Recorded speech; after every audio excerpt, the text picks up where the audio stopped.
Hello my loves, welcome back to Lavendaire. Today we're going to reflect on 2022. So it is that time of year to reflect on the past year before we can begin planning for the new year. So I always like to do this video every single year because I want us to reflect together on how the year went, what we learned, how we grew and evolved this year. So the prompts I'm sharing today are based off of the Artist of Life Workbook. I always like to share the prompts from the workbook just in case those of you who don't have it or can't access the workbook from where you are can still reflect on your year almost as if you had it. So I'm going to share most of the prompts from the Goodbye 2022 section. If you have the workbook, of course you can use this video to journal along with me, but if you don't have the workbook, just use any notebook or note-taking device. And if you like interactive planning or journaling videos like this, make sure you're subscribed to this channel first off. Also, the next video I'm going to upload after this will be planning for 2023. So keep an eye out for that. So today we're reflecting on the past year. The next video will be planning for the new year. Another fun thing we have going on is we have 2 challenges for the new year that we've been sharing. So the first challenge is already out. That was the Get Ready for the New Year challenge. And that is an email series where each day you'll be emailed something to help you prepare for the new year. That's already been out, but you can join anytime. I'll leave the link down below. And then we have a New Year challenge starting on January 1st. And that one is happening on Instagram at Shop Lavendaire. So that one will be like a post a day. There will be a prompt a day to kick off the new year and get us started with our goals. So as you can tell, I love creating content for the new year season. I love talking about the Artist of Life Workbook because it is my favorite and proudest creation that I am so grateful a lot of you really love. Links to everything are down below. Now on to the prompts. First prompt, 2022 was a year that I ... If you have your answer ready, I'd love if you shared it down below. Comment with your year summed up in like a phrase or a sentence. What was 2022 for you? For the second prompt, list all of your highlights and accomplishments from 2022. This is one of my favorite prompts to answer because I love just kind of reviewing my year and listing all the big things that happened, all of the things that I want to remember forever, all of the things that I'm proud of achieving that year. This is the page that I like to look back to when I'm reviewing what that year was all about. You're not going to remember all the details of what happened this year. I bet you can't even remember what you did on a random Thursday in February of 2022, okay? So you're only gonna remember the big things or the things that you choose to remember. So like, even if it's something small, but you wanna remember it, write it down. That way it's like archived in your memory, it's on paper so that you have something to remember your life by. Next prompt, what worked in 2022? So what were your wins? What were your successes? What were the strategies or techniques or things that you tried that actually worked out for you? This is a place to kind of celebrate like, yay me, these were my wins. For the following prompt, what didn't work in 2022? So what were the mistakes and the failures that happened in 2022?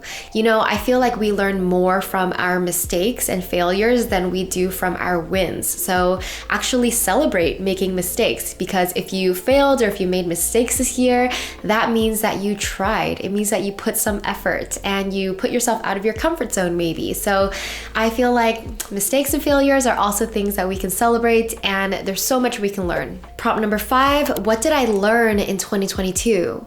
So this could be your life lessons that you learned. It could be actual practical skills and things that you learned. Maybe you learned a new language this year, or learned how to code, or learned how to write better. Prompt number 6, how did my life evolve in 2022?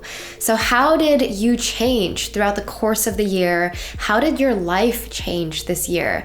This could be internal change or external change. Maybe you moved to a new city. Maybe things outside of your control happened and it led you down a different path. This is kind of the area to become aware of what were the things that made my life change for better or worse. How did things evolve? And you can assess whether you're embracing this growth and evolution, or maybe things are evolving in a way you don't like and you want to change that next year. This is your place to do that reflection.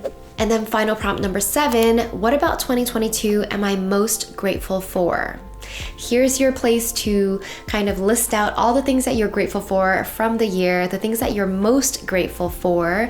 I always love to tie in reflections with gratitude because it always helps to come back to like that mindset of gratitude and anchor yourself in gratitude, because it just sets yourself up for like a better foundation in life in general. This is especially if you felt really critical of yourself. Maybe you made a lot of mistakes this past year, or there were things that didn't go the way you wanted. Maybe you didn't achieve the goals that you set out at the beginning of the year. If you take the time to end things with gratitude, you'll always feel better about yourself. So that's why I like to wrap it up with gratitude. All right, now I'm going to share my reflection on 2022 and the lessons that I've learned this year. To share what I wrote in the workbook for this year, I wrote, 2022 was the year that I found new energy, drive, and clarity. I felt like this was a year of building back my energy that had been depleted for a while, because I spent the previous years feeling burnt out and not having energy or motivation to work, to do much of anything. I really had to slow down, stop working so much, and take time to heal and nourish myself. That's been a theme if you can watch my videos from like 2021, that era. And 2022, I really continued to nourish myself, and middle of the year I got really into like fitness and putting energy into my health. Like I worked out every single day. I started researching more about diet and health, what to eat. Aside from health, I also felt more creatively inspired this year.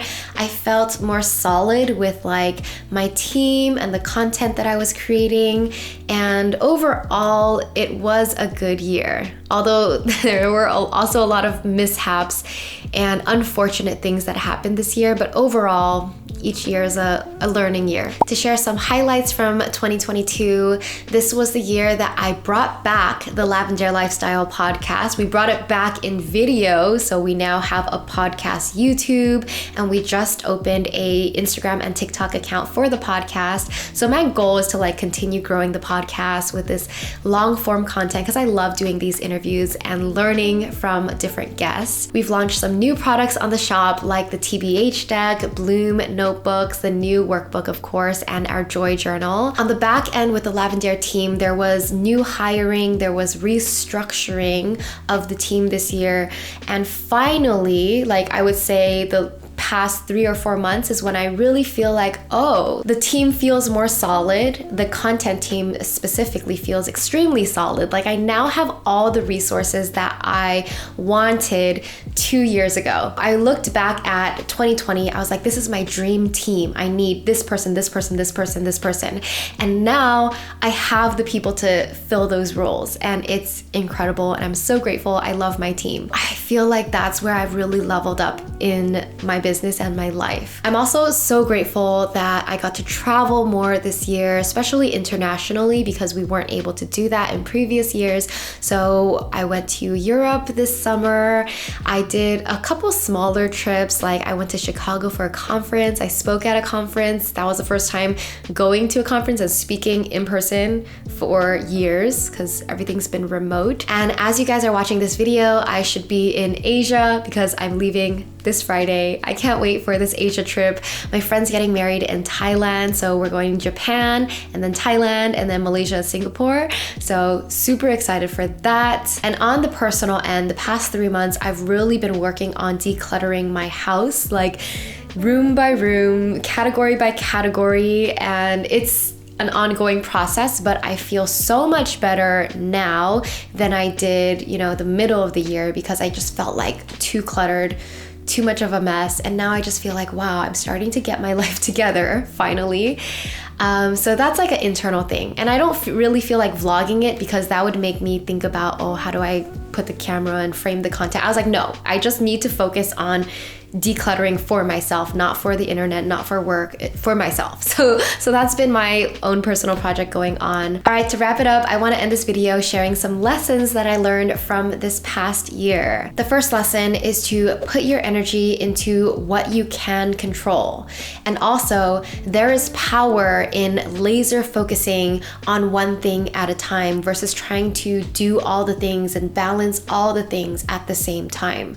So there's so much power in laser focusing, meaning like spending like these 3 months to just learn about this one topic, or spending this amount of time just working on building this one habit and committing to this one habit.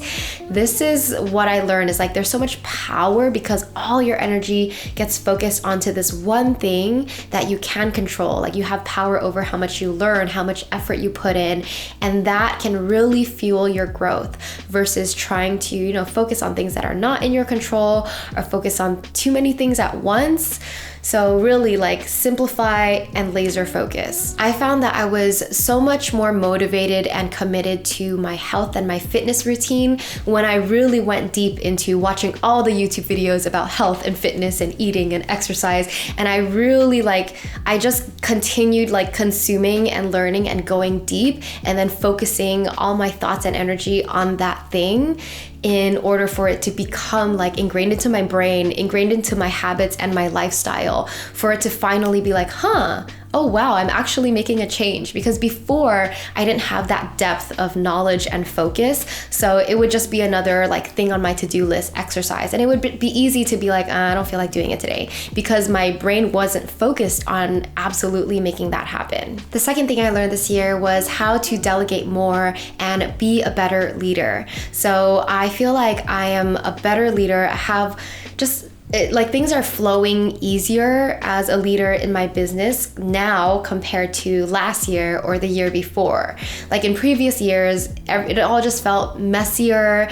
It felt more frustrating. There was more resistance to leading and managing people. I just didn't like doing it. I wasn't good at it. I wanted to just focus on my work, and I wanted the work to be done, but I didn't know how to guide someone to get it done. I've learned to better guide people and support people, and just in general, how to be a better leader for my team. Obviously, I'm not perfect and I'm still learning and growing each year, but I can confidently say that I feel better about what I'm doing now than before. The last thing I learned this past year was finding calm through challenges or unfortunate things happening to me. There were definitely a lot of kinks, either annoying or unfortunate things that happened to me throughout this year in different areas of life that I had to learn to regulate my emotions and not fall into that emotional roller coaster. Obviously, if when I have an emotion, I allow myself to feel it, but I notice that I don't let myself get too irrational or too emotional about things when they happen. It's more, I'm proud of myself in being able to stay level-headed and to be able to stay anchored in my self-worth. And I think it's a testament to how confident I am in myself now, and how strong my self-worth is now compared to what it was before. I guess what I'm trying to say is that if you feel strong and solid in your sense of self-worth, and you don't need anything external to validate your self-worth, whether it's money or reputation, what people think of you, if you don't need any of that, then the ups and downs that happen externally in life don't affect you, because it's not a part of your self-worth. It's outside of it. All right, my loves, hope you enjoyed reflecting on your year with me. Make sure you stay tuned for the next video where we will plan for 2023. All right, I'll see you in the next one. Bye.